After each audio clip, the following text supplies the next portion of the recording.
I'm happy that we're using that now. It got me in the mood. Yeah, definitely in the mood. Definitely. In the mood for something.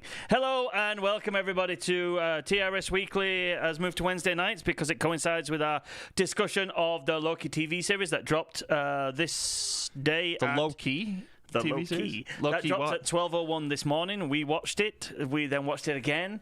And then we kind of watched it again. So Michael has some notes. We're going to discuss what we think of this show and then go through the show in whole. But first, don't forget you sexy beast. No, the one to the left. All of you, though. Yeah. Everyone, collectively, but all the people watching. specifically you on the left.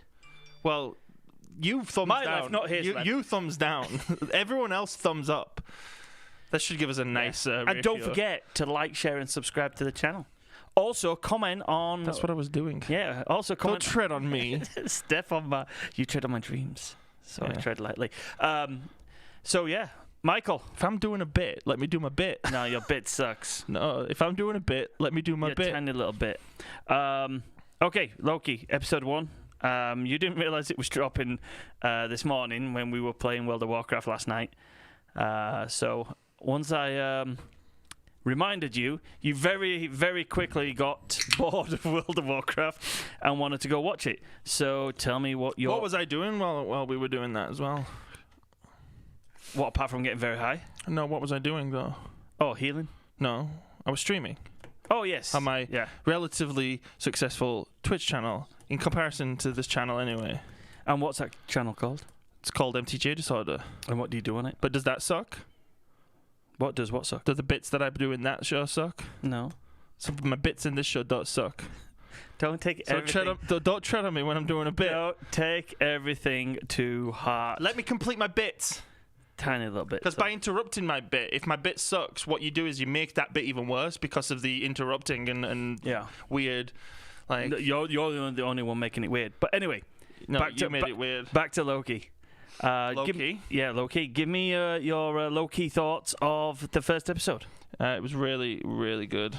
Like I was fucking blitzed, as you said, but nonetheless, I thought it was really, really good. And I'm the one who suggested the thumbnail, the whole finally, because whilst we were kind of hopeful for Falcon and the Winter Soldier, it was a little bit on the weak side and disappointing. So it was giving us a little bit of apprehension going into this one. So I was really happy.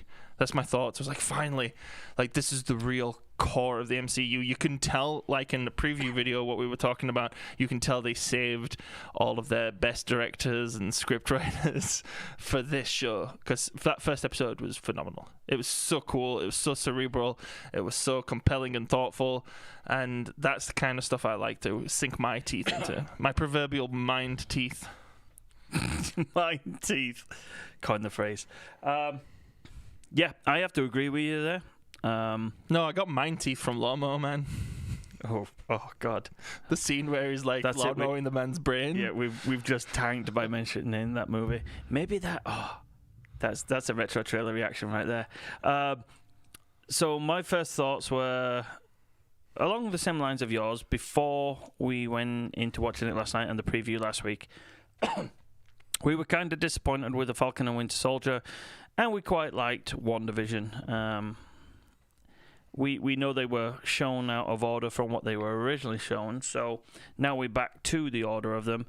I was expecting big things from this character that's beloved by near enough everybody who loves Marvel properties. There's actually something to defend with this show, without it being an MCU show. Just wanted to throw that in there.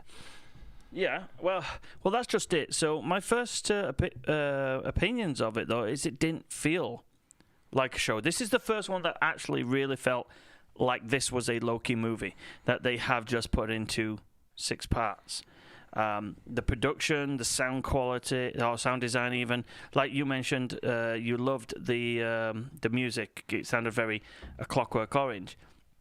And until you pointed it out, I liked it, but it didn't. It then did. Well, it did look very... There's also a theremin in there somewhere. Definitely. We'll get to that specific sequence, but the one where Loki sees the dimension he's in, the TVA headquarters, that music there has a theremin. Yeah. And it's so I dig beautiful. It's so beautiful and like appropriately otherworldly. Like, I'm not sure if anybody's seen a theremin, but if you haven't, go look it up on YouTube. That's it's the weird instrument that made the original Star Trek show's music. Is it? Yes, it is, yeah. Like the da-da-da-da-da-da. Yeah. And when you see people playing it, they're doing it like this. Because there's also vocals in that too. Yeah. But no, yeah, I just wanted to point out that music was chilling. And really cool. Apart from it looking like a movie, the script writing I noticed straight off the bat was way better than Falcon and the Winter Soldier. Well, there was actual conversations going on between characters. And just... We discussed it in the preview that how this Loki was going to get to kind of be like the Loki we loved and not the dick Loki that nobody liked at the beginning of the MCU. And it was amazing how quickly over one episode they kind of got us there, and it didn't feel kind of out of place or forced. It actually felt very natural. And that's what I suggested that you would do if you really wanted to make sure that you've revived this character's soul without physically reviving him. And that's essentially what they do in the show. The introduction of the two new main characters, I'm probably going to say, in Owen Wilson's character, and I should have found out the actress's name. Well, they don't give us the character name, but the guard, the head guard, the head TVA like muscle. Yeah, I liked all her interactions, and I loved. She's kind of like the primary antagonist, essentially, of this first episode. So, do you know how you've got Peter Parker and Stephen Strange and Bruce Banner? Lots of alliteration. Yeah, they got really, really lazy at this point by calling him Mobius. That's the character. But Mobius also, Mobius. That's just like well, we're not even trying now. There's a conceptual joke there, though. Well, yeah, Mobius strip. Yeah. So Kashal says very philosophical dialogues in the show. Wow, 100%. That they were kind of like way up there, and it was all philosophy. I loved it. It was also not to the point where if you're not that way inclined in thinking that you wouldn't enjoy the show. But if you are that way inclined in thinking, it can get your mind racing. You've got the fish out of water there, kind of giving us the what's a grounding fish? Us. Yeah, hey, exactly. But grounding us, right? Look, we're seeing through the eyes of Loki the whole time, and that's what prevents it from going too crazy. Even Loki has that moment where he has his realization, but we'll get there when we do our scene by scene breakdown. Yeah. There's so much in this episode that you can enjoy, regardless of what your interest in the philosophical discussions is. It's still, as you quite rightly point out, still a very good show. So independent of that. Anything else before we get into the heavy spoilers about the show that you found that was standout? You got to ask me that question again. Without any spoilers? Yeah, without any spoilers, because we've done very well so far to discuss what we've discussed without bringing up spoilers. Yeah, it's been pretty spoiler-free so far. Which is so unlike us. We're normally spoilers into it 27 seconds into the show. Yeah. We haven't really gone into anything that you wouldn't know already from just watching trailers, but you asked me the question again, though. I didn't follow. So, any other points before we get into heavy spoilers that you want to bring out about the show in general? Well, I just want to bring up the fact that the episode itself is titled Glorious Purpose. It is written by series creator Michael Waldron and directed by Kate Herron. Another fish thing there. Yes. No, wait. Yeah. Is a heron a fish? No, a heron's a bird. A heron's a bird. I was thinking a herring. I'm thinking of a herring, yeah. That you cut down trees with. Sorry, I'm not to make fun of the director's name or anything. That's childish of me. Directed by Kate Herron. We got a comment from Kashal, which we're going to discuss when we do the breakdown, but I'm just going to bring it up. Don't you guys find 3 random individuals bending the timeline as per their will kind of evil? Well, yeah, we'll get there. We're going to get there, Kashal, but you kind of are on the same kind of like wavelength of us. Okay, over to you, Michael. Break it down. Break it down. MC Hammer style. No, G Generation X. Oh, yeah. You're not cool. So, first of all, greetings to everybody watching. Thanks for being here. I really enjoy having you all here watching us prattle on about things we don't know anything about. So, the show, as I mentioned, entitled Glorious Purpose, it begins quite fittingly and quite obviously back in 2012 New York. And so we experience not the end result from the original Avengers movie, what we see in the Avengers Endgame, where the Avengers Endgame, the whole no stairs and do you know what? I just had a thought there, and the fact that Oh no, people! He just had a thought. My brain might not work for a while now. But the fact that it's 2012, which is 9 years ago, it's just amazing. Well, yeah, that's how time Passage works. of time. It's just like, where did time go? Anyway, carry on. Avengers Endgame end sequence is basically what we got. And I noticed something from this. No, not Avengers Endgame end sequence. Not the end sequence where they go back to go retrieve the Tesseract. Fine.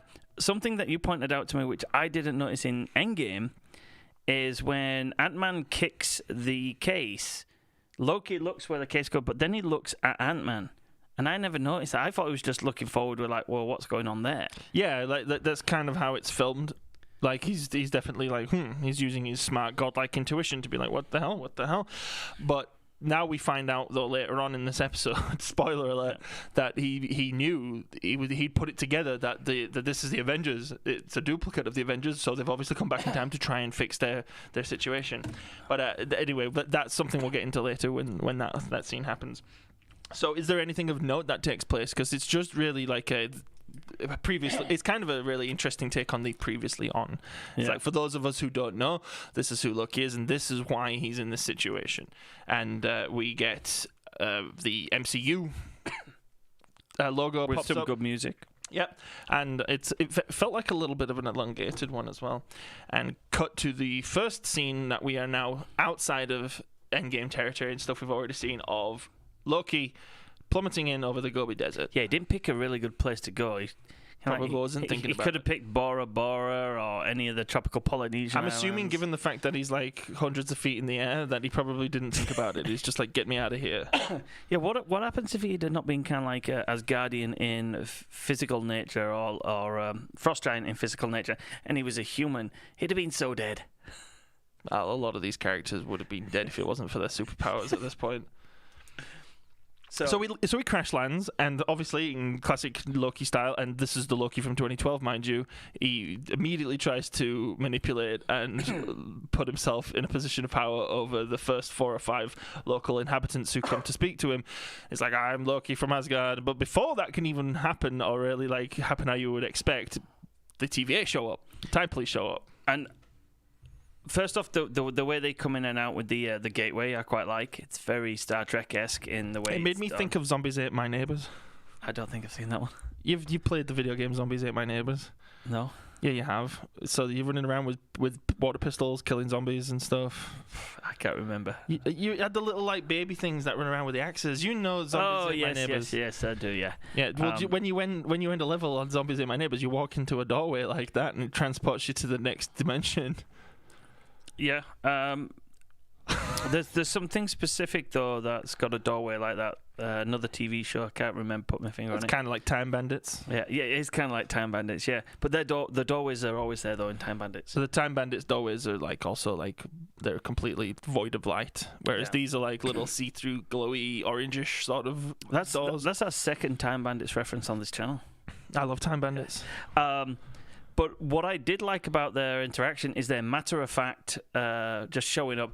And like to them, it's just a normal day on the job. But like Loki, like you said, he's doing his grandiose thing because he thinks he's powerful. He's doing it as I'm a god, I'm powerful. And they're just going about it as if they're sweeping the floors at a community rec center.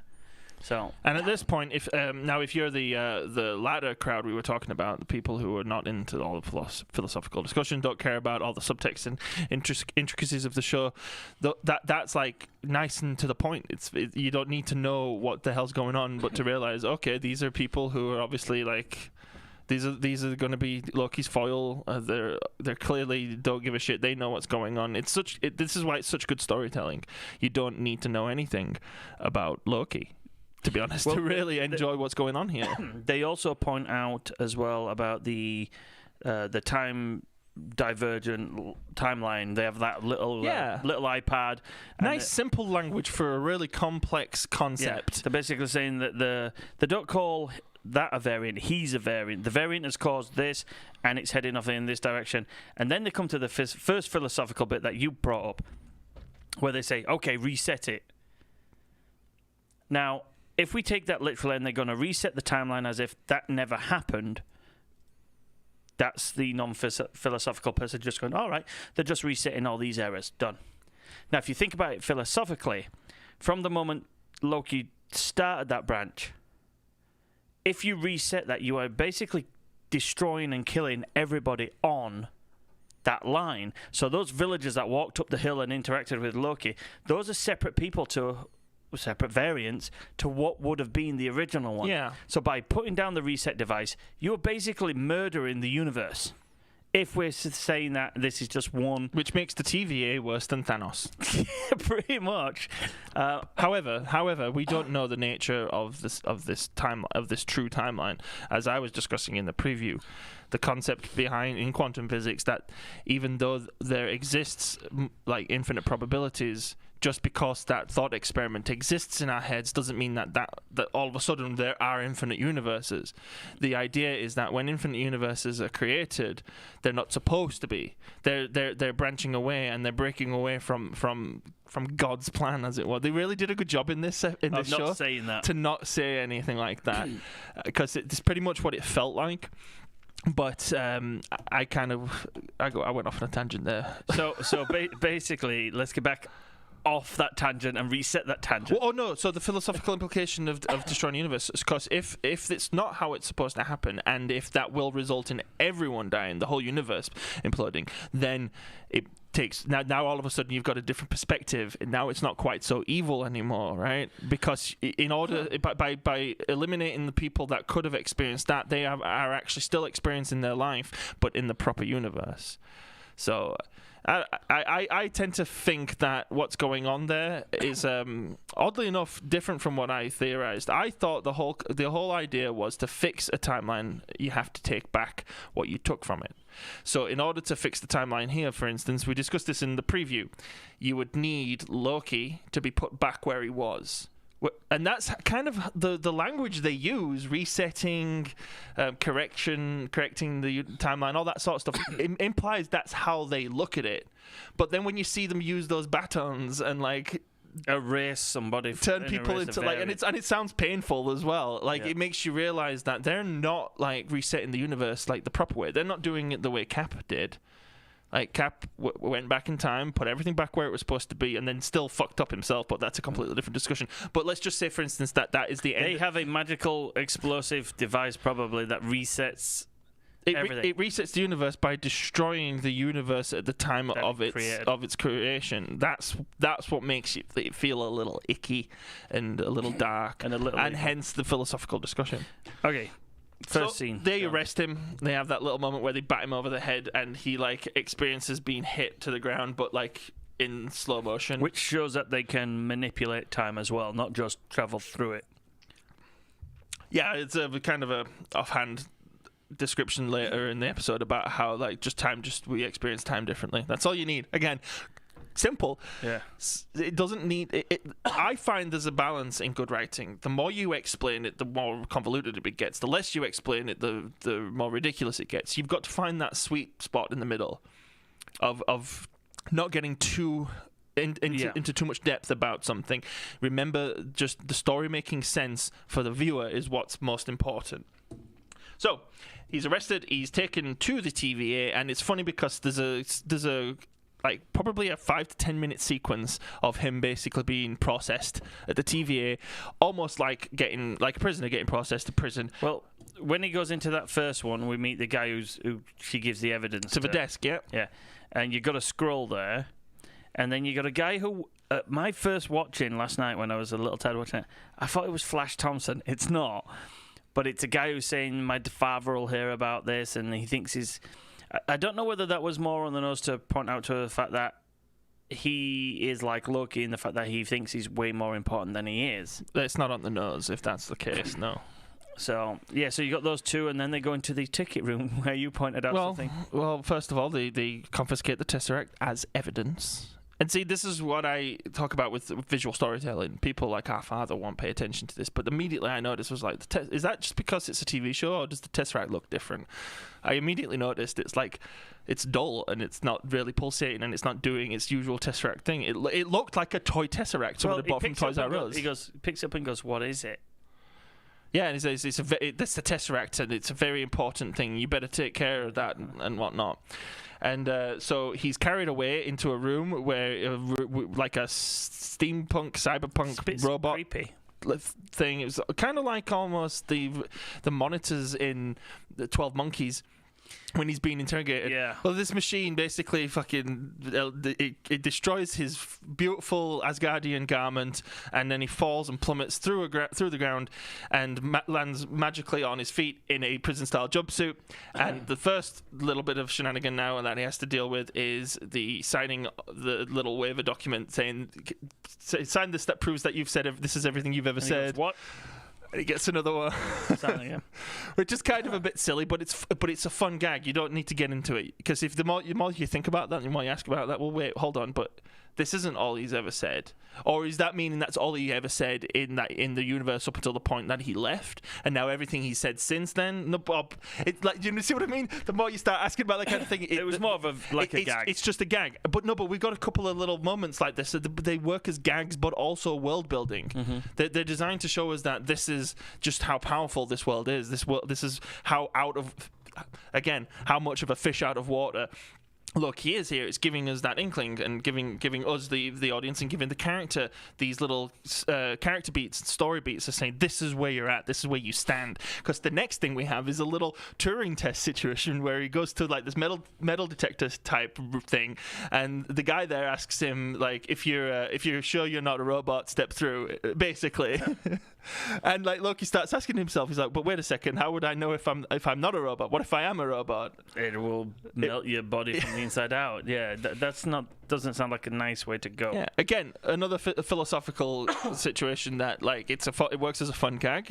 Really kind of tells you what these people are and what they know and what level of superiority they're at. But the more you start asking about it, the sillier it is. But it's fine. We move on from that, and immediately after that, I don't think we get into the trial right away. No, we go to the waiting room. We go to okay. So there you go. That's how far ahead you jumped with the ticket. We go to the DMV. Alberta Registry style like waiting room where you have to pick a number. The guy tells the kid you thought was Flash Thompson to pick his number, and he's like, he's just basically screw you. He's belligerent and doesn't take a number. Loki takes his number even though he thinks it's preposterous and like you said. That's a very like grocery store, meat market. Take a number, wait for your turn. I think that's what happens at the DMV as well. Why would Loki know that? Do they have that in Asgard? I imagine that they do. I imagine if he goes to market and he wants to be the next one served, he has to get a ticket. He has to get an Asgard ticket. And so he gets into the lineup, keeps making silly jokes, fish out of water style jokes about how it's like, well, there's only two of us here. Fine, I'm only doing this, just to not resist and be part of it. And then he sees our little Fallout Boy style. Wait, he says, well, I'm not even supposed to be here. Yeah. And she goes, now's about the time where you say that you're not supposed to be here. And that's the beginning of this little Fallout Boy 1950s Cold War era style sort of like PSA video. Like remember to duck and cover. That's basically what this kind of was. This is where I got what Kashal was saying here. This is where I got the feeling that the timekeepers are nefarious, because it's painted up in this lovely little cartoon to make it look like it's a nice thing. At the start of it, we first find out that the universe had lots of multiverses, and they had the multiverse war. Before this started happening, it did. Yeah, that's what I'm saying. It's not really like insinuated that that's the natural way of things. Well, no, but it was the way of things before the timekeepers decided, the three beings decided arbitrarily that's how it's going to be from now on. So that's where... But no, they didn't decide arbitrarily, though. They said they had to do... So, hang on. Well, there's a real-world science understanding about membranes in space, if they're in multiple dimensions and whatnot, and that they do annihilate each other from time to time. So they didn't pick it arbitrarily. They're just picking the perfect outcomes and making sure that the universe continues on. Make sure the universe doesn't run into a scenario where it ends. Again, I'm not talking real life here. I'm talking... No, but I'm not talking real life anymore. Comics. I'm not talking real life anymore. No, I switched. Let me say my point. So we find out at the beginning that there are multiverses. And again, we're getting this now history lesson, let's say, from the point of view of the timekeepers. So... there's no evidence to the fact that the multiverse was a bad thing. There was no evidence to the fact that the multiverse was on the verge of destroying anything. We've just got to take the timekeepers Well, it's word in it. so then it's propaganda. But that's exactly what that video looked like to me. It looked like a propaganda video. It was meant. It wasn't. It was meant to look like a PSA video. Yeah, but used as propaganda as well. Yeah. So again, we're only getting to scare people into realizing that. what the timekeepers are doing, they're benevolent. Oh yeah, like the communists are going to drop the bombs. Yeah, exactly. So Yeah. So we find out that the universe was at one point, probably originally, lots of different multiverses. These three benevolent beings that we're supposed to think saved us all and Space lizards. He calls them space. Well, that's on the nose.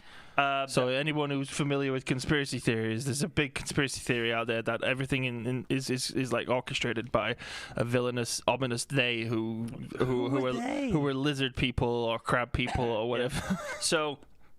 So they decided that there should only be one timeline, and like you say, they did very well in wording it. They called it the sacred timeline. Well, that's more like propaganda territory now, calling it the sacred, because that's assuming it's good just because it's sacred.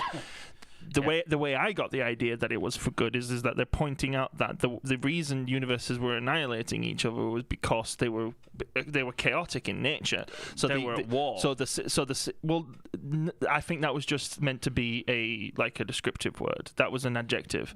Like that they weren't meaning literally they're at war. That was metaphor. Yeah.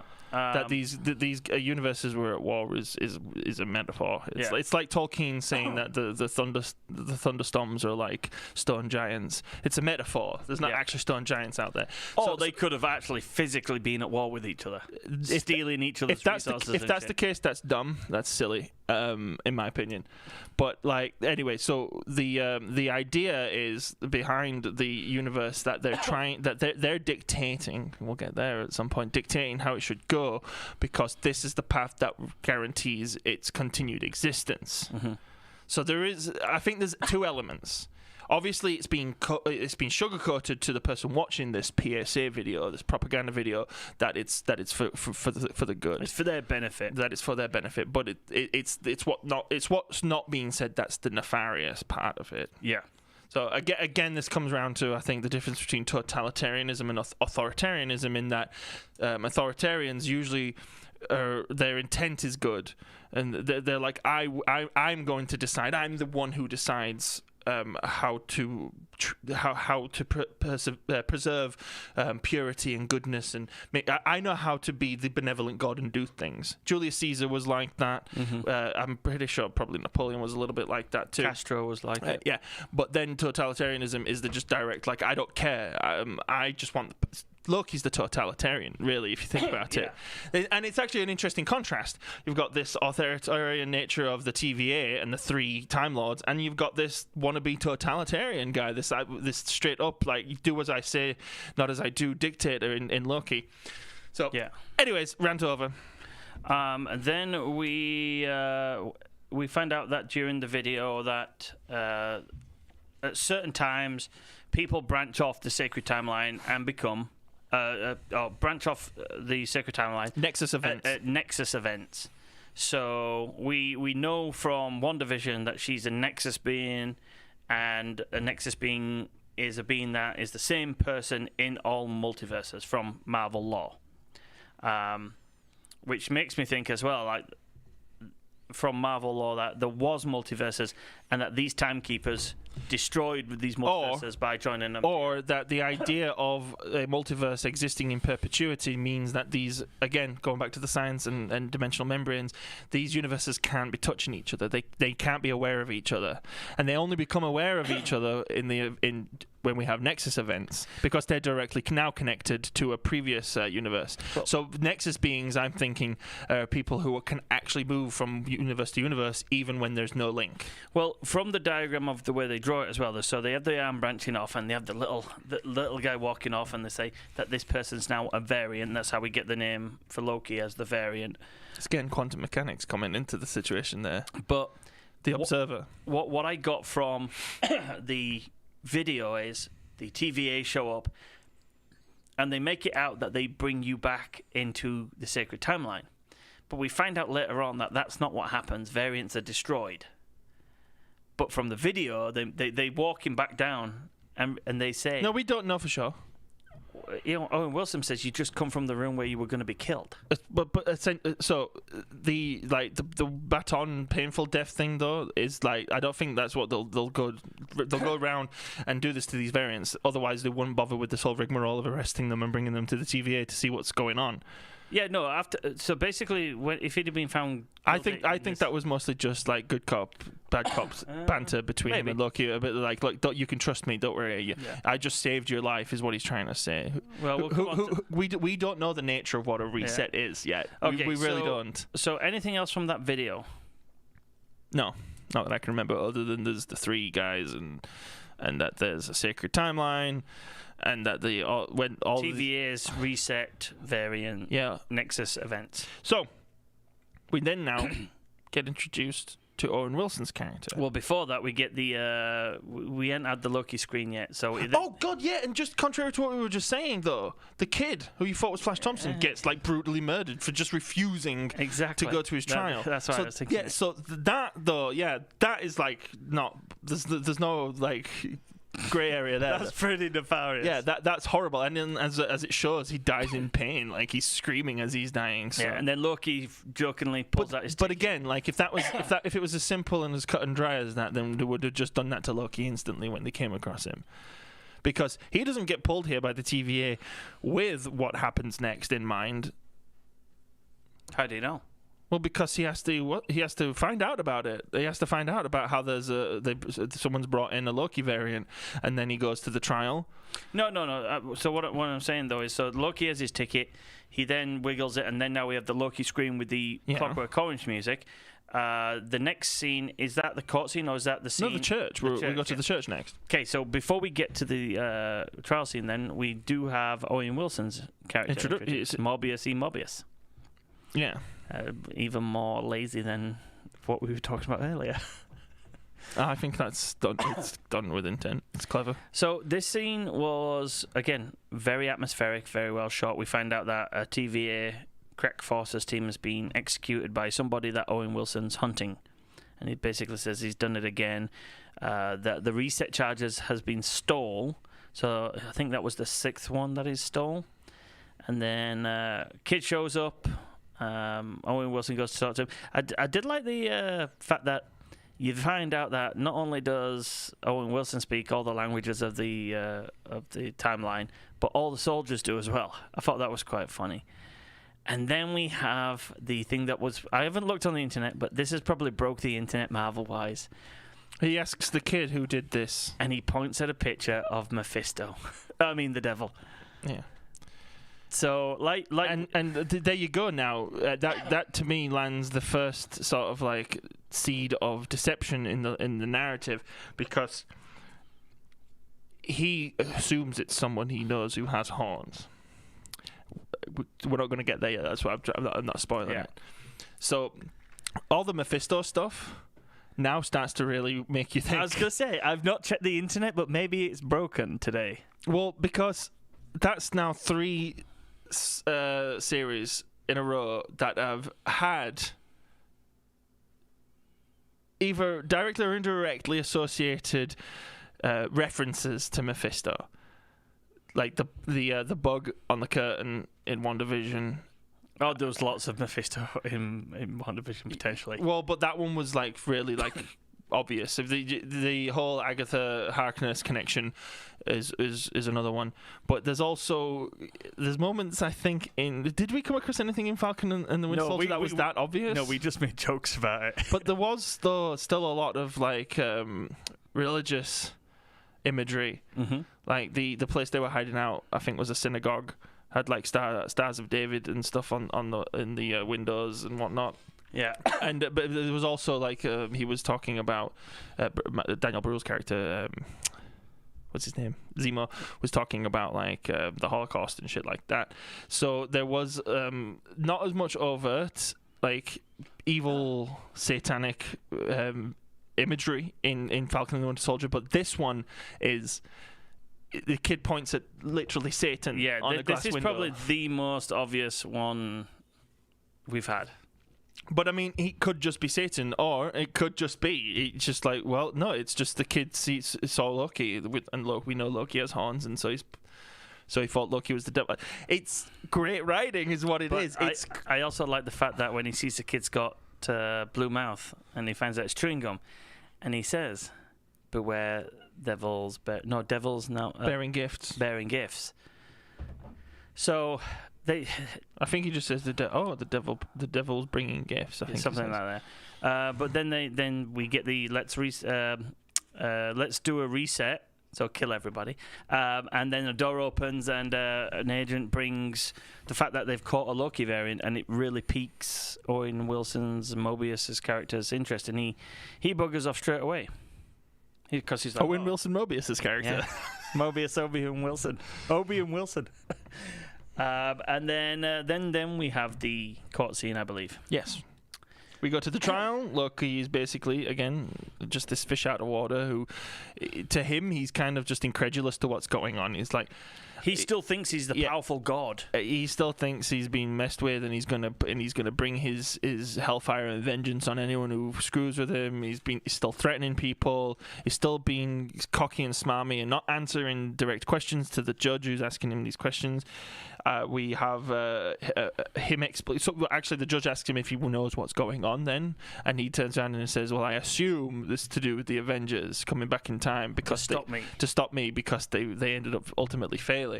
So again, his hubris right there. Yeah, he thinks the reason why Endgame happened was to stop him, not to stop Thanos. But we obviously find out from that he knows that the time traveling Avengers were there because he smelt two Tony Stark. Yeah, he saw Ant-Man. He saw Tony Stark again, like a duplicate Tony Stark. And so then at that point she's just like done with him as the judge and says, "Look, just like are you tell us, are you guilty or you're not?" She says something more important as well. She says, "No, we're not here to talk about the Avengers. Them traveling through time wasn't meant to happen." Oh yeah. So she points out that what the Avengers did in Endgame was always meant to happen as per the sacred timeline. And to any people like myself who nitpick Endgame's logic with time travel, it basically explains that what the Hulk, Bruce Banner, what Smart Hulk is saying about how you can't alter the past because the past becomes your future and all that sort of stuff, it explains why he's correct for them locally. It also gives credence to Doctor Strange's 1 in 14 million ways of it winning, because that was all, what happened in Endgame. That one thing that Tony did had to happen. And brings back to my counterpoint about how that it's not inherently evil what's going on with these universes, because there is supposed to be one way of things to go. Again, though, for things to work out. The reason why I think there's something nefarious is that the joining of the abolishment of all the other multiverses happened millennia ago. But either way, I would assume that Doctor Strange, if he was to sit and just meditate on what happens at the end of the universe, he'll know that all universes come to an end before the one he's in. And that's just how reality works. Mm-hmm. I'm convinced that the people who've written this stuff have been doing their quantum physics research, because that's the path they're going. Yeah, this one definitely feels like it's been written in conjunction with thoughts of future projects. I think the danger of the multiverse is our new Infinity Stone story.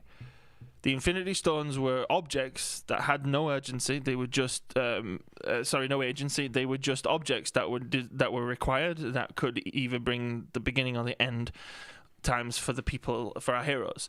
I think that's now the new plot device in this new iteration of Marvel is going to be the multiverse. Yeah. So I think she says something else as well when he's getting dragged off about this is not how my story is going to end, and she makes a point out to him that this isn't your story. Again, making Loki, who at this time still feels like he's a big deal, basically pointing out to him that you're nothing. He's not. And that makes him a little pissy and a little angry, and but she that's also now after. After what? Asking him if he's guilty, and he's like, "Well, no, I'm guilty of this." And then he tries to use his magic powers, and then they can't do it, and they're all laughing. And comedy moment. And the guard leader, she's like, "I think he's trying to use his powers," and they're laughing. So obviously this happens quite a lot. The funny thing is, that could have come off as a really crappy, corny line, but it's actually acted out quite well by Tom Hiddleston.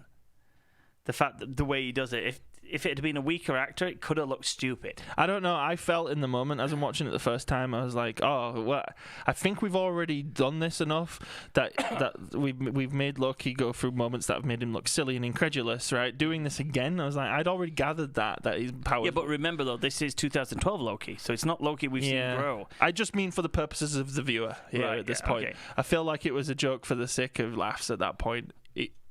If you hadn't gathered by that point that he's powerless here, then I don't know. I feel like the whole symbolic him getting stripped naked basically is symbolic of he's useless here. Yeah, he's basically just a naked human being at this point. He may be Asgardian, but in this universe he has no control, and that's thematic to the episode as well. Yeah. So then we have that bit where he gets egged on by the judge for like, I'm nobody. You bureaucrats are not going to kill me. You can't stop me. All blah blah blah blah. And they're carrying him away, taking him away for his sentencing. And Owen Wilson speaks up. He interrupts. He says he thinks he might know why he's here and what's going on, why this variant happened, which again implies that maybe the Time Lords themselves are nefarious.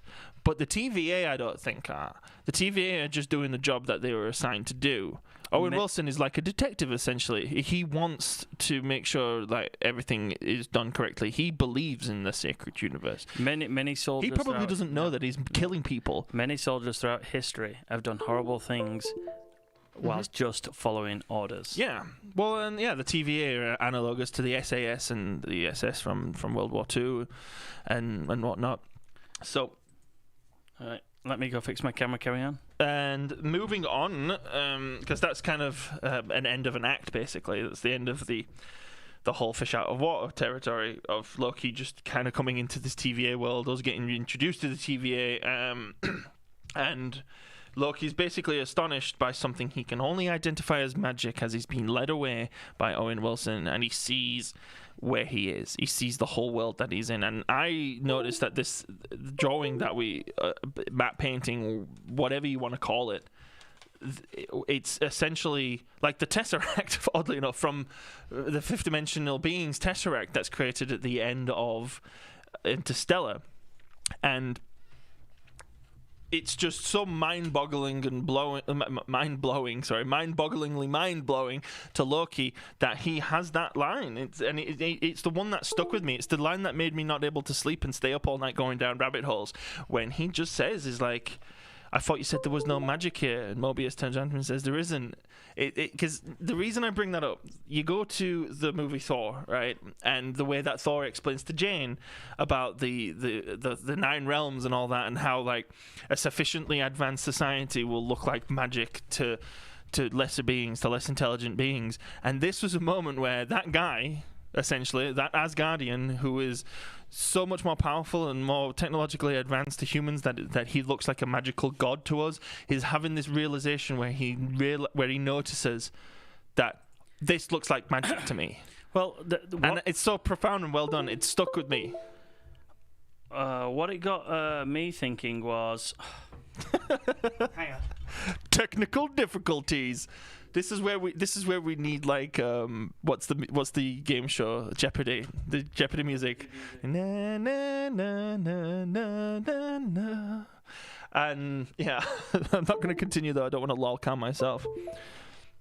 What you were going to interject there, so I don't want to get too far off topic. Hey, breaking the illusion. We completely broke the illusion of our studio there. Oh no! It's a dining room in someone's house. Who'd have thought? So don't bang the table. All right. Do you remember? Right. Where were we again? Oh yeah. So you were talking about Loki seeing this. What it got me thinking though, as well, is it actually got me thinking a lot about the Asgardians as a whole.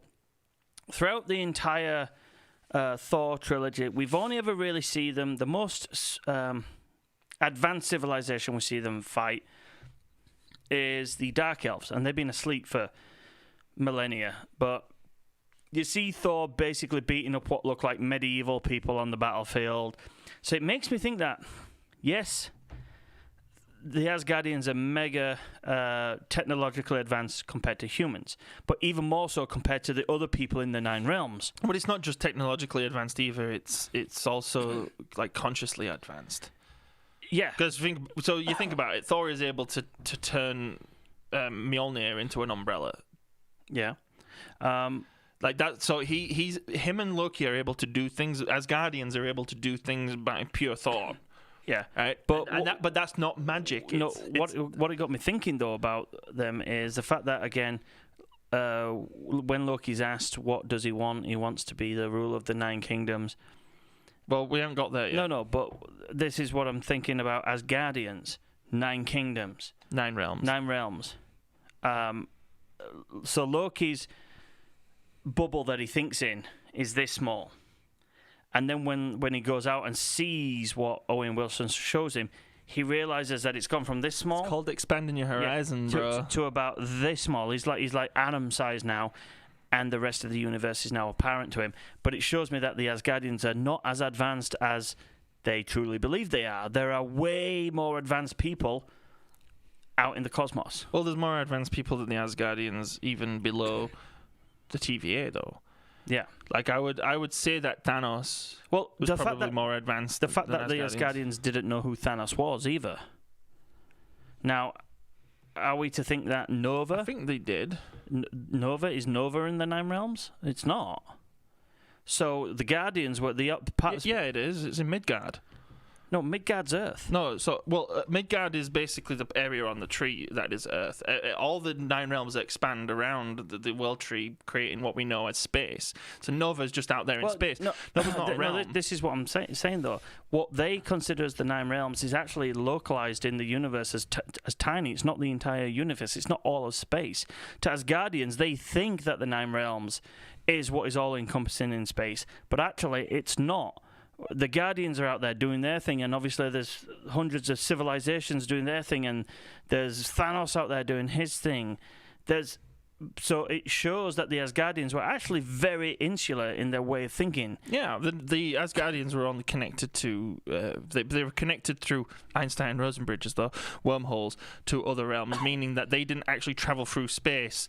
Like we imagined, they only traveled using the wormhole of the Rainbow Bridge to get to these realms. So that's what I'm saying. Nova is in space. It's basically in Midgard. You could go as far as saying that Midgard is the Milky Way. I'm sure Midgard. Think of Earth as the anchor point of Midgard. It's the center of the universe of Midgard. But everything that spans out. If you went to Earth, got on a spaceship from say you're in Asgard, you went to Earth, got in a spaceship, and then started flying out, you're still in Midgard, right? Yeah. Until you get to other realms, which are outside of the reach of these of the Rainbow Bridge. Yeah. You don't need to look it up, Matthew. I already looked it up. Now you're just looking up Norse mythology. I'm talking about in the MCU. Yeah. So you're not understanding that. I'm clarifying what you're saying here. That they only have a limited the space of exploration. They've not gone that far realistically. If you take the 9 realms and you put these 9 areas in random areas in the universe, those are the only 9 areas of the universe that they've conquered. But that's why he says, when he says the 9 realms, he's like space. Basically telling him, to you, the 9 realms are just space, just the far reaches of space. But that scene where we see the inside of that, you described it pretty well. It's like the Tesseract at the end of Interstellar. Civilization in the 5th dimension is the Asgardian civilization is basically Citadel space and the mass relays. Oh, there we go, back to Mass Effect. And each mass relay is its own realm. Yeah, we need to put a Mass Effect clock up next to a Star Wars clock. Stop banging the table. So I can't help moving through space, Matthew. So is it at that point? No, it's in the elevator, isn't it, where he tells him are you going to kill me? And he's like, no, I just took you. He says, from... why don't you kill me and get it over with? And he's like, no, that's where I just took you from. I'm taking you somewhere to talk. So you think? And he says, I don't like to talk. And he's like, well, no, but you like to lie, and I know that because we both know that you just lied because we both know that you love to talk. Such a great line. Yeah. So you think there he's just playing good cop, bad cop, and not actually saying, no, I literally just pulled you out of your trial because you were going to execution. Again, I'm trying to define terms for this trippy show that we're watching. No, not like taking a prisoner to the block to the guillotine murder. No, meaning like if you're we need to watch more of this show to really know the answer. But this is just what I assume, that variants are essentially going to be like the variant universes, destroyed at the moment of their creation, meaning that you're not actually executing Loki. He wouldn't be this Loki variant would just be stopped from being able to live out his life. Hold on, let me finish. He'd be stopped from being able to live out his life from this point. So he would then, by default, end up experiencing his life as it happened in the Sacred Universe, therefore dooming him to death. Which is why Mobius brings that up later on about everyone basically is going to die. All living that counts for all living things. So I put this to you then. So he's the variant that jumped out of time. So in the sacred timeline, there is another version of Loki that lives the way Loki did, and we see all the way to the end of Endgame, or at the end of beginning of Infinity War. So this is why I see it as a guillotine-style execution. Variants can't go back to their timeline. And no, but in going back and being reset, the timeline didn't exist, so they will consciously get to live out their life now in the Sacred Universe. So this is why it's an execution. When William Riker is created during a transporter accident, he's basically a variant. Created by a transporter because he's in our universe. But this is what I'm saying. So if you were to take the variant back, if you were to, his consciousness is yeah, new. and that's what I'm saying. This variant's consciousness of Loki is like William Riker, so that consciousness can't go back to the original timeline. So it is an execution of Loki's consciousness. It will, and I think that's the whole point of the trial, is to determine whether or not he is a variant that can be reinserted into the timeline. Well, no, because if he's reinserted and had all his memory from the point he became a variant, maybe he has his memory wiped. You never know. But that's what I mean. That's what makes you who you are. So the moment... Well, yeah, because we're talking about an issue of consciousness here, not whether or not reality's changing defines whether or not people in that reality die because that reality is corrected. Well, yeah, so to get rid of a variant... That's why I compared this to Donnie Darko last week. To get rid of the Donnie Darko has to die in order for that universe to go back to normal, right? Yeah, but so there you go. But that's what I'm saying, though, because in that time... But have a philosophical discussion about this. Don't try to claim you're right or I'm right, because neither of us can be right about this. That's the whole point of a philosophical discussion. This is what I'm saying. So the variant Loki we've got in the show, for him to be inserted back into the timeline, everything that has made him the variant has to be erased. Yeah, oh yeah. So that basically is killing him. I'm not saying they physically kill his body. I don't think that's going to be the case, though. That's why this is happening. That's why he wants this Loki variant to help him out. Well, yeah, because he sees something in the Loki character that he thinks he can use. He's not going to be able to get him to do stuff without having a bargaining point. Yeah. And if it turns out Mobius is the villain, then that gives a perfect villain reveal moment where he's like, well, I lied. I am just going to go kill you. Yeah. But I think the TVA are trying to... You were the one who brought up the propaganda thing of trying to make it look like that this is a absolutely humane process and a humane thing that they're involved in. But if that was also the case, they would why would they even have the whole trial of whether or not you get reinserted or reset or killed? Why are those options? And yeah, they just as soon as they came through that doorway at the beginning of the episode, they'd have run up to him, zapped him, killed him, erased the timeline, and gone on with it.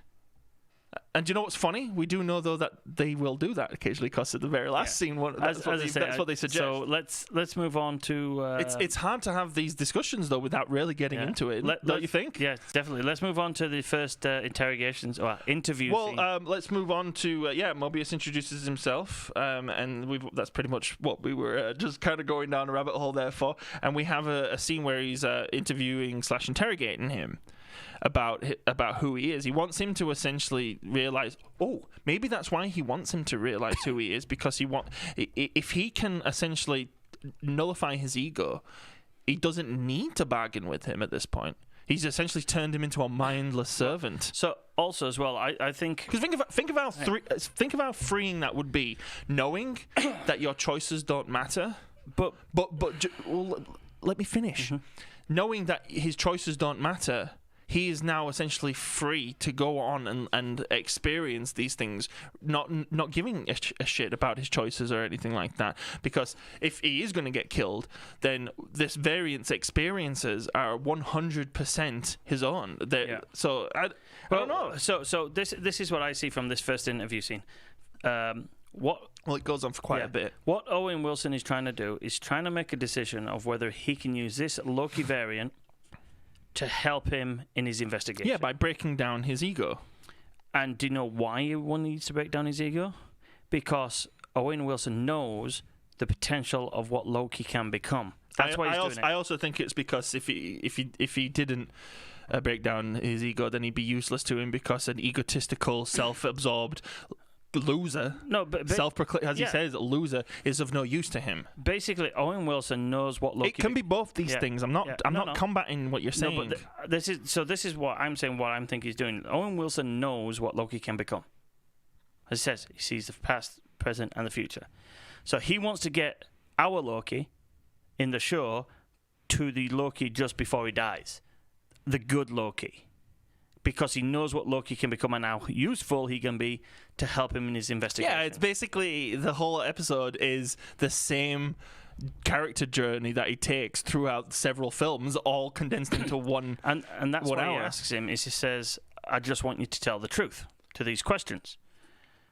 I would say that this Loki is even more developed now, and even he's grown even more as a character, which, again, philosophically makes it even more closer to what you're saying about the killing of variants, and whether or not it is just a chopping your head off. Because now what Owen Wilson has done is he's absolutely created a completely new, essentially back from the dead Loki. Yeah.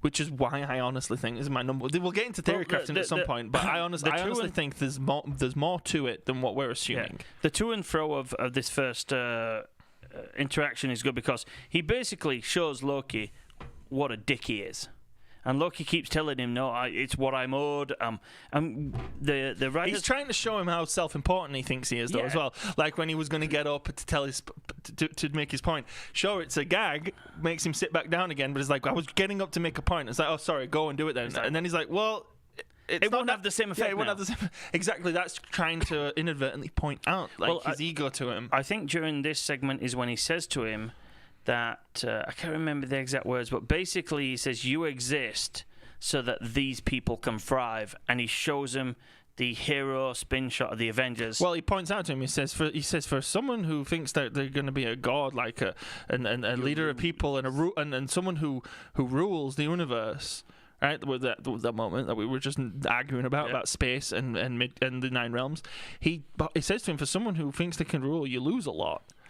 Yeah, and he said because that's your lot in life. That's who you are. You are essentially you are just a giant loser. And Loki even kind of tries to reconcile that with him in the moment by saying, "Is like, but that's the thing. This illusion of choice. It's absolutely." Just like it's a joke, it's a complete farce that these people get to be something, whilst he can't get back what he sees as this thing that he's owed. Like he's just self-absorbed in a nutshell, because it's not just a simple matter of like his purpose being just to make other people great. It also, like, he feels like he deserved of that too, which is weird because it means like all along he's been coming from a place of honesty and integrity. He really has just wanted to be the good guy. Yeah. But he's just, because of this horrible the way trick, he does it. this horrible trick of reality, that choice is not there. It's not free will doesn't exist. He is stuck in this world of being the villain. He then points out to him the fact that if he hadn't become the variant, you literally get captured, taken to Asgard and put in a prison. Mm-hmm. And then you basically tell the Dark Elves where to go, and by your actions, your mother dies. Yeah.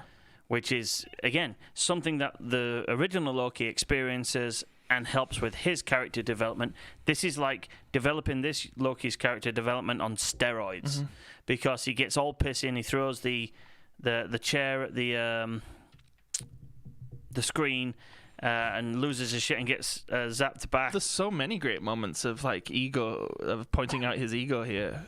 Well, it's fantastic.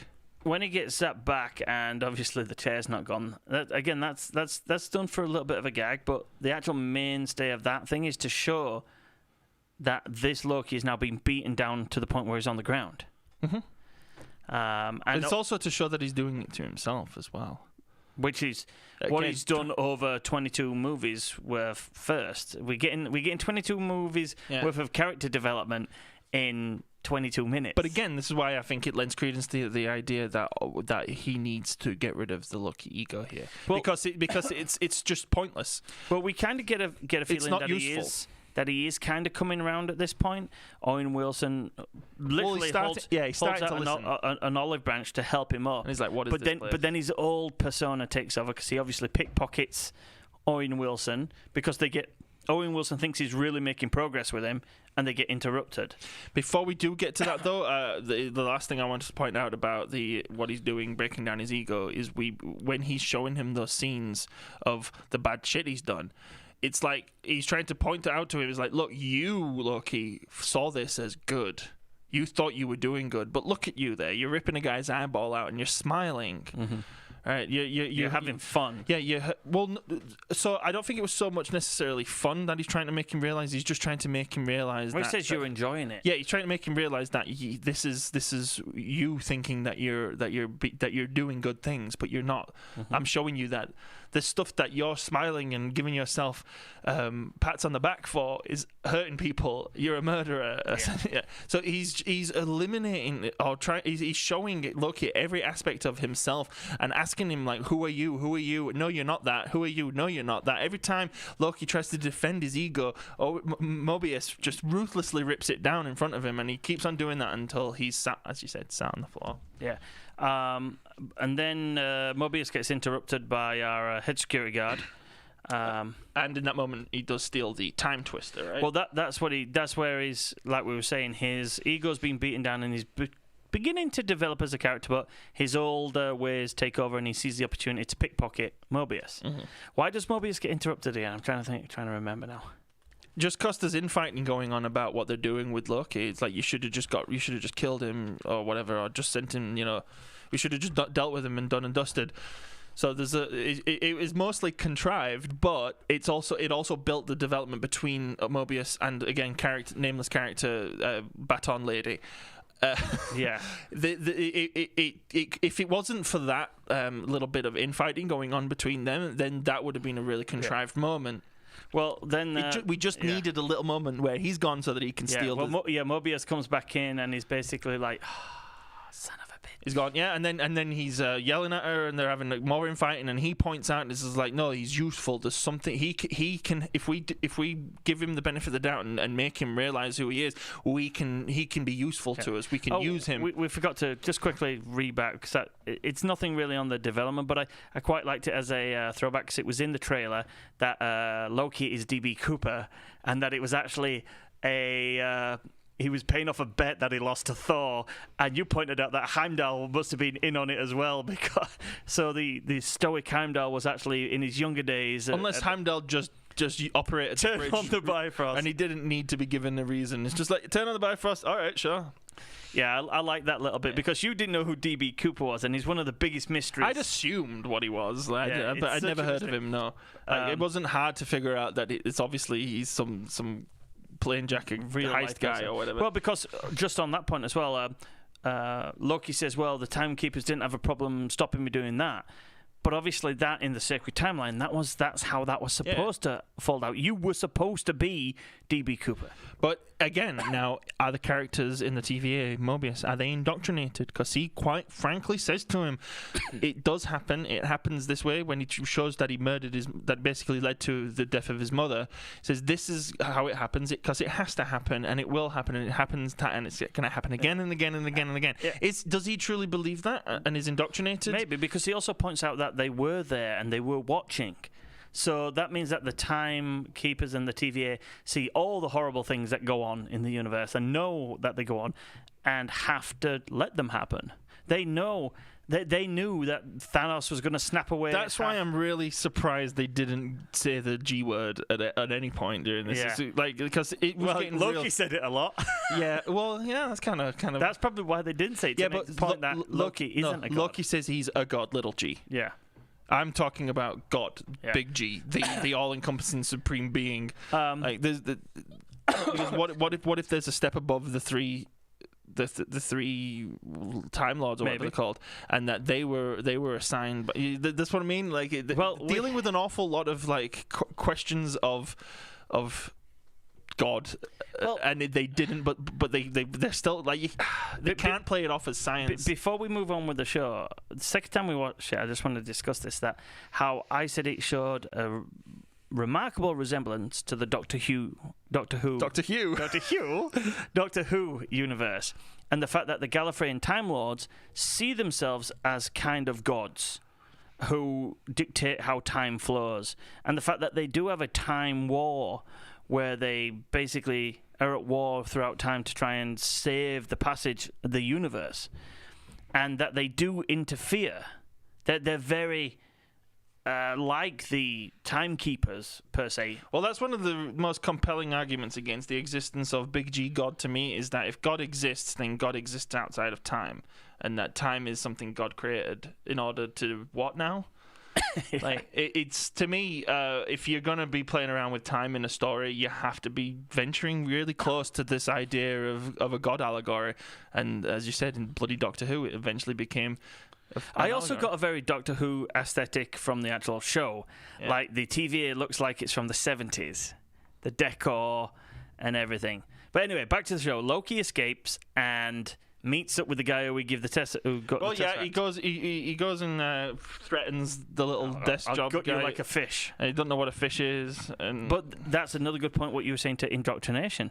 He says, and now this, I might be taking this literally, but he says, "I don't know what a fish is. I've lived my entire life behind this desk." Yeah. Well, my theory, and I could read the comic books probably and figure out more about this, but my theory from not knowing anything about the comics is that the people who work in the TVA are, for all intents and purposes, mortal human beings. Just some more intelligent than others. And they're literally slaves. Slaves to the TVA, slaves to time.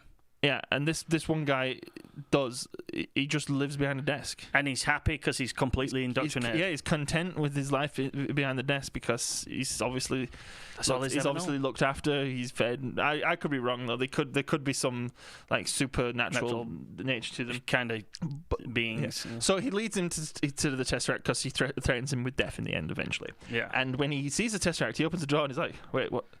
These are all Infinity Stones. And there's just like a desk full of Infinity Stones. And that's the good thing. They could have just had one of each, but they don't. They have like 3 Time Stones, 2 Power Stones, a couple of Space Stones. There's only 1 Mind Stone. And they're all in no Soul Stone. And they're all in different forms. Like, one of them looks like it's melted. And now there was other. That's got to be, though, something like that's got to mean something.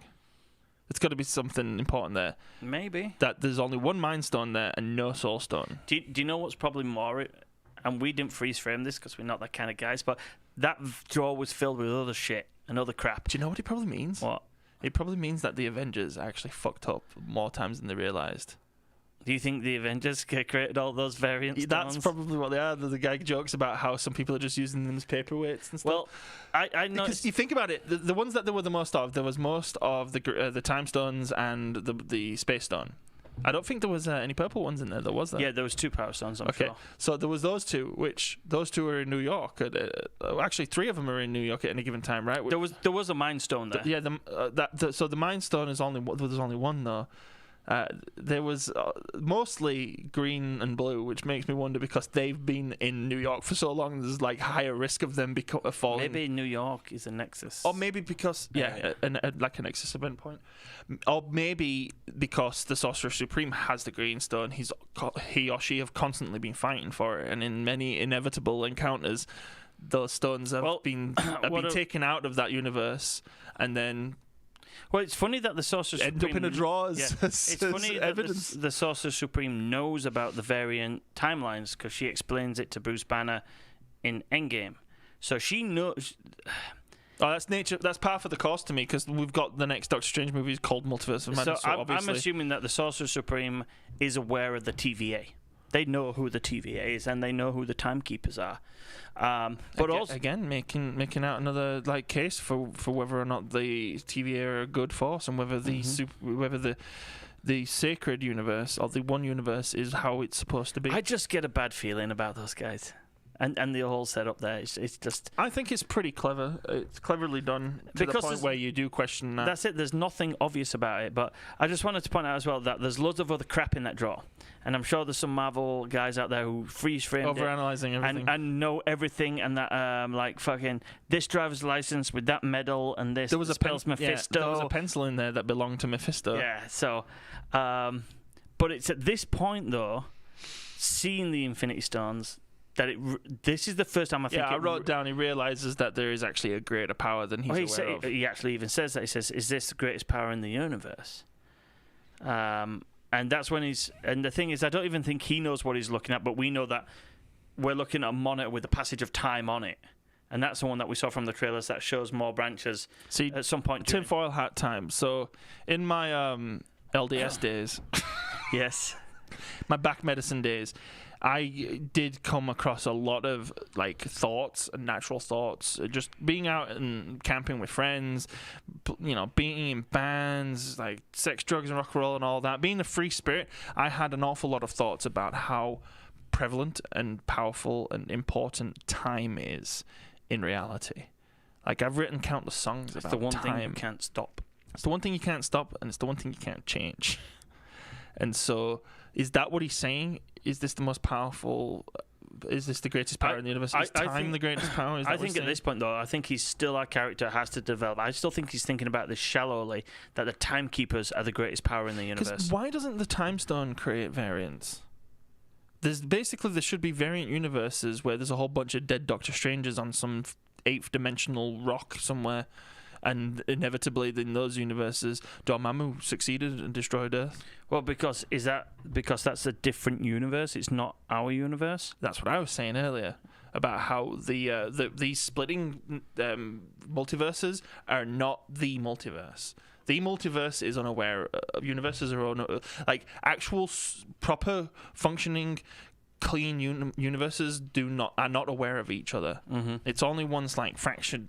Variant universe. Yeah, and then maybe that's what the war is. Once you start creating a variant universe, it starts mingling with these other universes and causing issues with them. Causing a multiverse of madness. Yeah. Well, I'm sure we'll find that out once that movie comes out. All right, so after that, but I just want to point out that realization is a very strong moment in the episode for his character development. It's not as strong as the next part that we get when he gets all emotional, but that's the first rung on the ladder to developing as a character, I personally think. Well, it's as you said, they get incrementally more poignant and more profound to him as he goes. The first time he really makes a realization, probably if you think about it, is when he sees the kid get zapped. And he pulls out his because he's like, what the fuck? That's just because if he was still being completely Loki in that situation and one of his walls hadn't broken in that moment, he wouldn't have cared. Yeah. He'd have probably, because think about it, he hasn't used his powers yet to realize that he can't use his powers. So he could have very easily tried that against that guard and ended up, boom, being roll vaporized. Credits. Yeah, roll credits. So next part. So we do have him essentially realizing now probably this is not the final wall, but it's the biggest of the walls gone, and he willingly returns to Mobius's office. And yeah, 'cause he sits down now with like the video recorder. Mm-hmm. And he chooses to watch how his future unfolded. Well, it's the first thing, like you said, on high def. He goes back to his mum first, and that obviously triggers emotions. But then he slowly flicks through Loki's greatest hits. Sees that he rebuilds his relationship with Thor, and Thor tells him, "I loved you. I saw myself fighting alongside." All the way up to the point where Thanos snaps his neck, and the sheer realization of that's how the sacred timeline Loki's supposed to end. And I'm not sure if I was just imagining things, but I felt, if I was a director, I would have asked for this. But I felt the close-up on his face as he's watching that, 'cause we mostly watch that. We see his reaction to it. We obviously cut back and forth between the two, but it mostly watches our variant Loki in his face, and he pulls the exact same face when he realizes he's dead. He has this moment of like, oh my god, like when you wake up from a dream, when you die in a dream. He has that, but then the like look on his face, the sheer look of horror on his face, is the same face he's pulling when Thanos is strangling him to death. It is very similar, yeah. It is, and I think that's a directorial choice. I also think as well the development of going through those scenes and seeing Tom Hiddleston's emotional range, like we used for our thumbnail. I'll just finish my thought there. We used for our thumbnail the emotional scene of him crying with his mum, and to me that was very powerful. Take it away, Michael. Well, and that is. Again, like part of the final, like, or the biggest wall that needs to be broken down about with his ego, because we get another small fun moment just after that where, because it looks like he's defeated. It just looks defeated. It looks like a beaten animal in this situation. Like he's ready to accept what's going on. But when what's it called? When one lady shows up to come and get him, he conveniently gets out of like an arm lock with her. Where earlier it's like he tosses the time twister onto the table, and it's like fuck it. Then but he'd done that before she showed up. Meaning he's obviously he's healed now. Well, he's defeated. He's just waiting for them to come. Her showing up basically to execute him. Yeah. Fires up old Loki, and he's like, "No, I'm going to fight." And obviously, he is a skilled fighter, and nothing has told me. I don't think he's fighting though to defend himself. He just wants to fuck with her, because he's still just waiting for Mobius to come back. He basically, because he gets out of the arm lock, puts the collar around her neck, and then just fucks with her for a bit. I agree with that, but I think I'm going to go fight with her is he's rock bottom now, and he wants to get rid of this emotion. So he wants to beat the crap out of this woman, because this woman's just shown up to execute him. Because nothing about the soldiers have shown me that these soldiers are super special forces or superpowers. So obviously, superpowered. Yeah. So obviously, Loki's probably thinking, I could take this woman. And obviously, he can. He manages to wriggle out of it, pick up the time turner again, take off his. He's already got rid of his ages ago. Remember, and then flick it, put it on her, and then that's when his mischievous side comes out and he fucks around with her. But again, even after he's fucked around with her, he still realizes he's down, beaten, and trodden, and he goes and sits in the corner with the Tesseract in hand, and then we see that she rematerializes back out in the corridor, so no harm, no foul. And then Mobius shows up again, and he gives us his final acceptance. Mobius shows up though as well, and he's got disintegration stick in hand ready, because he's like Loki. He still doesn't know what to do with him. Yeah, he still doesn't know what to expect from him, but he does though. He kind of, like I say, like training a dog. Essentially, Mobius is the dog trainer. Well, yeah, because Loki is the dog. He admits, he goes, I don't enjoy hurting people. He repeats himself earlier. Yeah. He repeats word for word exactly what he describes the TVA as just a trick from a weak-minded person as one last final desperate attempt to instill fear. That says that's what control. For control. That's what you are, and that's really what he is. And he repeats those words. And that's why he's the old Loki, pre-2012. That's why he acted out. And we know that from the first Thor.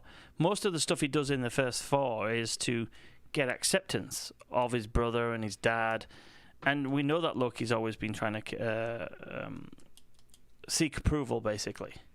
And as he says, I don't like hurting people. It's a front, it's a face, it's something that I have to do. It's what teachers said to you as a kid when you're getting bullied. It's like it's just a kid. He's just acting out because, you know, what do they always say? Bullies are always people who aren't loved and don't get any support and whatnot. And he's he's someone who because of how neglected he felt and how unloved he felt, he essentially became a giant bully. Yeah. So we're done. Then we get to There's a quote unquote twist reveal, I guess, that the reason he needs him is because he needs him to fight. I think Loki asks him. He says, "What do you want of me? Why am I here?" Exactly. The fully trained dog now. Yeah. The attack dog. Owen Wilson, Mobius basically tells Loki that I want your help to catch a violent, dangerous variant, and Loki's like, yeah, okay, who is it? And he's like, it's you. Bum, bum, bum. But that's where that ending kind of was a bit strange, because I would have thought if it was him, we'd have seen him. The fact that they left it like ambiguous, that you don't know if it's him or not. Because you don't see him, you just see a hooded figure. In a field in Oklahoma, and it's funny that if it turns out it is him, then that's just a cheap trick, and I don't appreciate that. Yeah, and otherwise, if it's like not him, then whoever it was chose to take out the TVA by burning them in fire. Mm-hmm. That's very devil-esque. Well. But Loki, though, comes off like he presents himself as like a horned devil. But that's another thing that happens in the French history, in the French chapel earlier on, where the kid points to the Satan effigy on the stained glass window. That is that Owen Wilson assuming it's Loki because of the horns, like. Or did it, maybe his investigation had been a little bit deeper than that, and he already has a few clues that points to it being Loki. But let's put it this way: if it turns out it is just Loki, then it was a strange choice to just have him shot in black and hooded and completely shrouded in shadow like that. It was a little strange because he just said it's him, so it doesn't need to be revealed to us. It doesn't need to be like a shock reveal, because he just said, "Oh yeah, it's Loki." Yeah, so then you would have shown him, unless this Loki somehow has red skin and looks like the devil. Yeah, but that comes into my theory about how they are going to bring Mephisto into the world. They're going to do it by having it that it's not Mephisto, it's the character of Mephisto, but everything that Mephisto does in the comics is now going to be given to the character of Loki, just in the same way they condense characters in other shows. I hope they don't do that. No, that's just a theory. Okay, anyway, first let's wrap up thoughts of the first episode. Well, I think this Loki, now going against what my preview thoughts were, is actually a good guy. I think I'm with you there 70%. I still think he's going to do 30%. He's going to do bad stuff. He's still going to be Loki. That's what I said I was hoping for. Yeah. And I didn't think they'd have the ability to pull it off, but they did. They were essentially able to give us the Loki we know and love without being cheesy and making him actually go relive everything he went through. Yeah. I don't think he only got to relive it by watching and seeing what he's capable of the pain and suffering he's capable of doing. I don't think he's drank the Kool-Aid and bought into the indoctrination 100%. I think he's on board with. He still probably wants power. Well, I think he's basically on board because I think he knows what the alternative is, and that's where he's at the moment. I don't think he trusts the timekeepers. I don't think he wants to work for them, but he knows that if he doesn't help Mobius, the only other option is the end of the disintegration stick. So do you? Because he even says do you not think then that he has had his ego demolished and annihilated? I think it does a little bit, but not completely. I think it'll happen more over the next few episodes, because there's a part where he says to Mobius, he looks at him and the realization says, like, I can't go back, can I? Well, and also, before that final confession to him, he says, it's like, have you tried to use that? It's like, yeah, a couple of times, referring to the Tesseract. Even though he knew at this point that it don't work in this place, he still has continued to try. So that's why I say I'm 70% there that he's down and broken, but there's still 30% of him that probably over the next few episodes, I reckon he'll probably put in at least another 1 or 2 escape attempts, because Owen Wilson pointed out, you're good at escaping. Hey, well, that's still within the realms of possibility that the catch me if you can dynamic is going to take place. Yeah. Where he's going to, every time he goes to a different investigation scene with Mobius, he tries to get away. And then the episode is basically them both simultaneously fighting with each other and also figuring out the next key in the puzzle. And then rinse and repeat for 6 episodes. The greatest thing about this episode is I don't think there's even much theory crafting we can do for next week's episode because I have no idea. I have a little bit. Go on then, give me a little bit then, because I have no idea. So, well, I gave you my first one right there, but I also think that the whole Infinity Stones not working in that dimension, kind of like an illustration of a thought experiment that I saw once about trying to understand how a 2-dimensional being would see a 3-dimensional being, and how a 3rd-dimensional being would basically see the same thing if they ever saw a 4th-dimensional being. Mm-hmm. So that to me is the stones in this scenario. The stones outside of time, looking down on the universe in 4 dimensions, the stones are just paperweights, right? But in the 3rd dimension, they're super powerful. And I think that is what is going to ultimately be the kind of big bad villain of this show. I think it's going to be, if it turns out that it is Loki running around, it's going to be almost like Loki's like Kaisinius from Doctor Strange. Is that his name? Mads Mikkelsen's character. Yeah. And that he is essentially going mad because of the multiverse of madness, and he's trying to perpetuate the multiverse to try and bring about this chaos and to try to bring about the end, and in hopes that the Infinity Stones will eventually fall into his hand so that he can return them to Thanos. Okay, so do you want to know my theory craft? It just popped into my head. That's why you got to have theory crafting conversations, because you don't know what you're going to come up with. I changed 2 of my theories in the space of that sentence. See, this is how I see it going down. I see Loki jumping on board with Mobius to help him track down, let's call him evil variant Loki. And over the series, it's going to turn out more and more evidence to the point that the timekeepers are the bad guys and they're evil. Or not necessarily bad guys, but just that they don't realize that they're like the Reapers from Mass Effect. They think that they're saving civilization by doing what they're doing, but realistically they're just putting civilization through endless torture for millennia after millennia. And the same thing the timekeepers are doing is they think they're keeping the timeline free and safe for everybody, but it's not. This is where I'll see it going, and then we can wrap up. Is Loki will become more and more, not disillusioned, but wary of them and think that they're nefarious. And it'll end up basically with him teaming up with evil variant Loki dying in Loki's arms, and then Loki taking up the mantle and trying to find other beings in the universe, possibly Avengers, to fight the big bad of Phase 4, which is going to be the Timekeepers. Possibly. I think the trust that he earned with Mobius is going to also give us a little bit of a... Is Mobius also... Oh, yeah. I think that'll run throughout the entire 6 episodes. And maybe at the end of it, Mobius will come around to see Loki's point of view. That's what I'm saying. I don't think the TVA themselves... No, the Timekeepers. It's the Timekeepers who are evil. I also feel another theory of mine was that Loki is a Nexus being.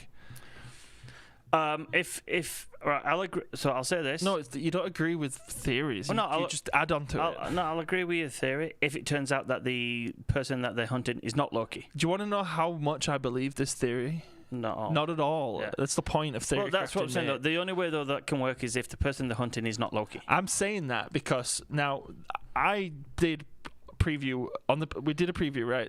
Mm-hmm. Last week, and I did say a lot of what ended up happening in this show. Yeah. That's why I like theorycraft. I don't think that might happen, but if it does, holy shit, was I onto something? Yes, you were. So yeah, excellent first episode. I'm going to give this a 9 out of 10. It's by far, it's the best episode of Marvel TV we've had, hands down.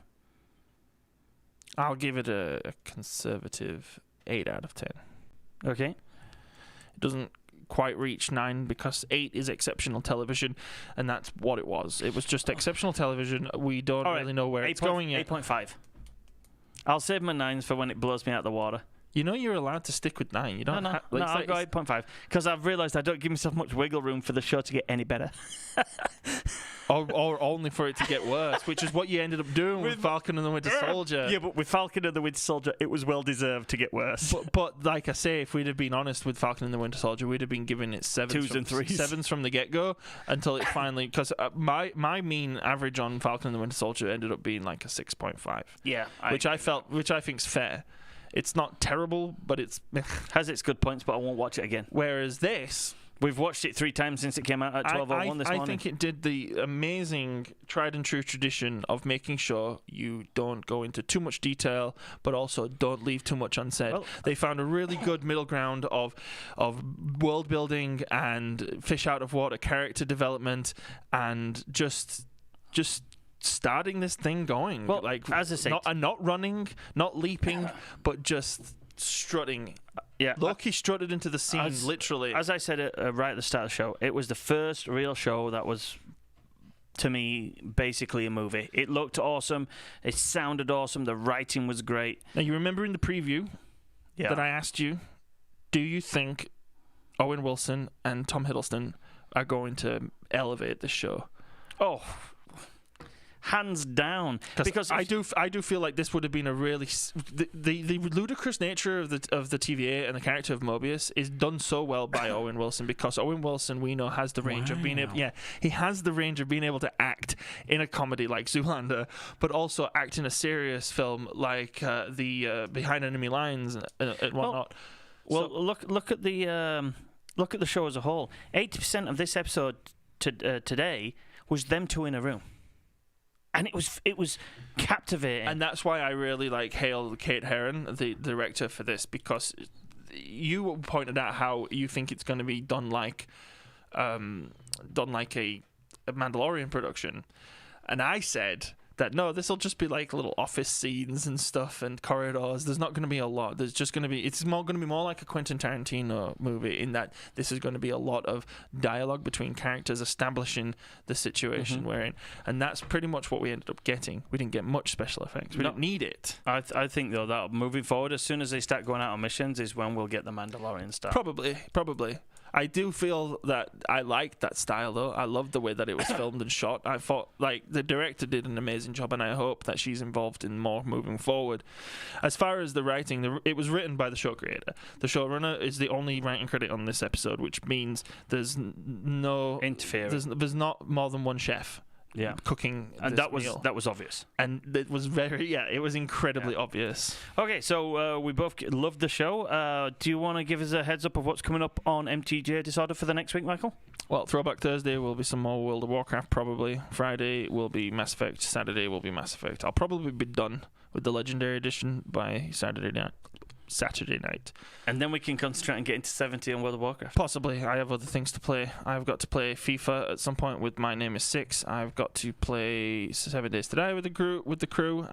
There's also this Civilization style game that I don't know what it's called, but I've been invited to a member of the community's birthday party live stream, so I will be involved in that. That's cool. Yeah, so I'll be involved in that as well. Well, on the channel here, we've got the next episode of 10 Forward is going to be coming out over the next probably 3 or 4 days. We've been saying that for the last which few weeks. Is a review of the first half of Season 2 of The Expanse. So if you're big Expanse fans, make sure you check that out. See, this fellow has a love for race cars, and he also does another channel called Can UK Motorsport, which you can find in the featured channels list on our channel. And that's pretty much what a lot of his life has been going into recently, because you're building a race car right now. And first race should be not this weekend, the weekend after, and there should be some video footage from that. We've also got probably another retro trailer reaction we got coming down the pipeline. That will probably be Tuesday next week. So we got plenty, lots coming. So don't forget, if you liked what you saw, like, share, and subscribe to the channel, guys. And until next time. Yeah, until next time. Good night.